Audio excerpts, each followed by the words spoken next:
Yo, I promised new diet on Wednesday, so I'm going to give you an exact diet, but I'm going to explain my whole diet philosophy. My diet philosophy centers around the equator, and what I mean by that is there is no exact perfect diet for a human, in my opinion, because different foods are available in different areas of Earth. So it would have been impossible for someone evolving in different areas to eat the exact same diet, because different foods just don't grow in certain places. So whether you're a carnivore or a vegan, I'm in between. I eat meats and fruits and vegetables. Either diet, there's plenty of studies backing up either one.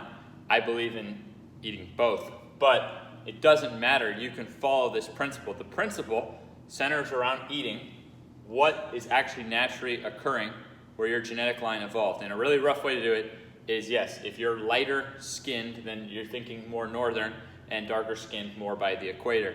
An example would be something like a blueberry would be darker, thinner skinned.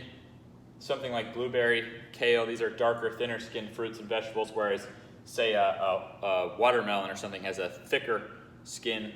Bananas, these things tend to grow closer to the equator, and then things like berries grow farther from the equator. So what I do is I do center my fruits and vegetables around greens and berries, but I'm going to go into exactly how I do that. So I find that athletes tend to respond best when they're eating the things that would naturally occur where their genetic line evolved. Is that such a far-fetched idea? Now, whether they believe in carnivore or vegan, I think is up to the individual, because there are studies to back up both sides. Don't take this seriously. It's like a joke, but in my mind, they're both idiots. You should eat both. But again, there's studies for both one, and I train people who are carnivores and I train people who are vegans, and I still think this applies, that you should be eating foods that naturally occur where your genetic line evolved. So then comes down to the schedule of your eating. So just because something is a food you would naturally eat, when might you eat that food? And you're putting this across a scale in two ways. You're putting this across time, like what time of day would you have been likely to eat something, versus what your goal is. So a perfect example is, would you be likely out in the wild to wake up to a 32-ounce porterhouse steak? You'd be less likely to wake up to that, more likely that you would have hunted whatever during the day and then feasted at night. But what's your goal? So for me, if I want to put on muscle mass, this is an example that works for me. By starting my day with a steak, I'm much more likely to gain weight. Like, my body wants to regulate right in that 175 pound, 180 area. Meaning, if I eat junk or if I eat this or I eat that, because I exercise, so my metabolism stays regular. It would just, whether it's a shredded 180 or a fatter 180, if I'm eating the same amount of calories, my body, just what I would naturally want to eat, will just regulate right around there. But so if I want to jack that up, which I don't want to for basketball, but again, I'm a trainer, so I experiment with different things, I gain muscle fast when I start my day with a steak. So I'm going against what I would have been likely to eat. I feel better by eating lighter if I want to be doing something like basketball, but I put on muscle better if I start my day with a steak. Now, let's look into reality. Reality is really important because 90+% of people break their diet and eat bad things. So the quickest thing you can do to handle that is if you eat a meal. So say for dinner, you have a bunch of someone's birthday, you have cake, whatever, pint of ice cream. That's pint of ice cream is not naturally growing in the wild. What do you do to handle that? What I believe in is you quickly do a 24-hour fast. That way, you can have your cake, you can eat your cake, and then just don't eat dinner basically till the next night. So if someone were to have a big cheat meal at breakfast, you'd still know that you owe yourself a 24-hour fast. So say you have a big cheat meal at breakfast and you're just too hungry to go to sleep and you have to eat that night. That's fine, whatever. But the next day, basically, don't eat until dinner. So do a full day fast with no food and then eat dinner to fix if you have these cravings and stuff. And these kind of fasts are actually proven to help kick those cravings. If we're talking about a daytime fast and then still letting yourself eat at night, which I believe falls into, kind of naturally how life would be. You would spend the day working, gathering your food, and then at night you would feast. So what am I currently doing right now? I'm currently trying to get shredded up. You'll see over the last couple weeks and now over the next couple weeks, you'll see me getting leaner.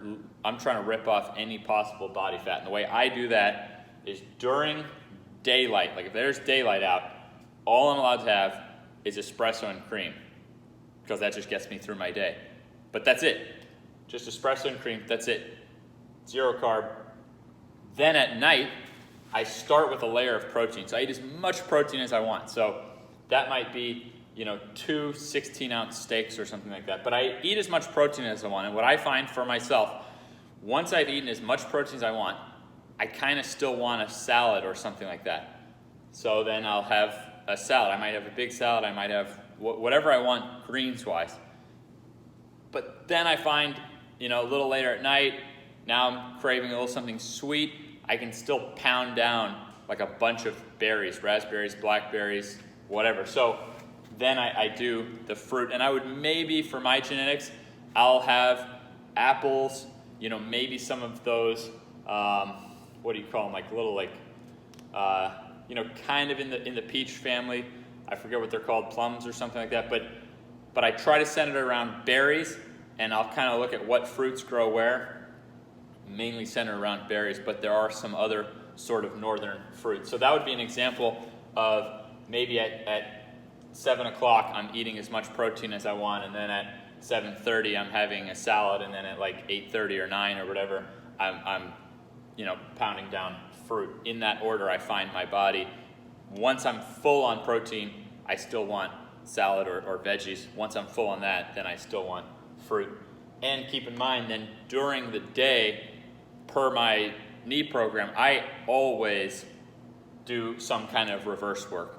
The program's set up for 6 days a week, but even on my off day, I can't help it. So I've got, whether it's sleds, which I mostly don't use to not really get an advantage, mainly use the backward car for 300 meters, or backward chains, which I'm up to 200 pounds of chain. You take 200 pounds of chains backward 300 meters, your metabolism gets stoked through the roof.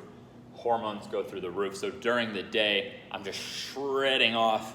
I'm trying to shred off any possible body fat, and this is exactly what I'm doing. I've been doing this actually for a couple weeks, and that's why you will see I've been losing a little bit of fat that I had. This keeps me really strong. I probably still end up eating, a couple thousand calories at night. I don't count any of this. So just to kind of recap there, I believe in eating things that you would have naturally eaten if you were in the wild, where you would have evolved before planes, before harvesting food. And then I believe that it's up to you to decide if you want to do carnivore or vegan. I believe that you should be basing your schedule by your goals. And I believe that if you do have a cheat meal and you break what you would have been able to naturally eat, you need to get that shit out of your system, immediate 24-hour fast. And I find that when I'm productive during the day, I'm distracted and I don't have to eat, especially if I have espresso with some cream to kind of give a little fats there to carry me over. If I do that, then I can get myself all the way to the night, and then layer protein, layer greens, layer berries for my genetics, and making sure obviously I'm keeping something in to keep stoked during the day. So I hope this diet update helped you. I got it done under 10 minutes as I planned. You have my personal WhatsApp number, so I can help. Again, I've never charged someone for diet info, but as Athletic Truth Groups, I'm always 100% honest with what I'm doing, even if it's not popular. But I do hope, at least for you, that something resonates with this Equator philosophy of eating not just what's naturally occurring, but also what would have been available for your genetics specifically. I find this works really well, so I hope this helps.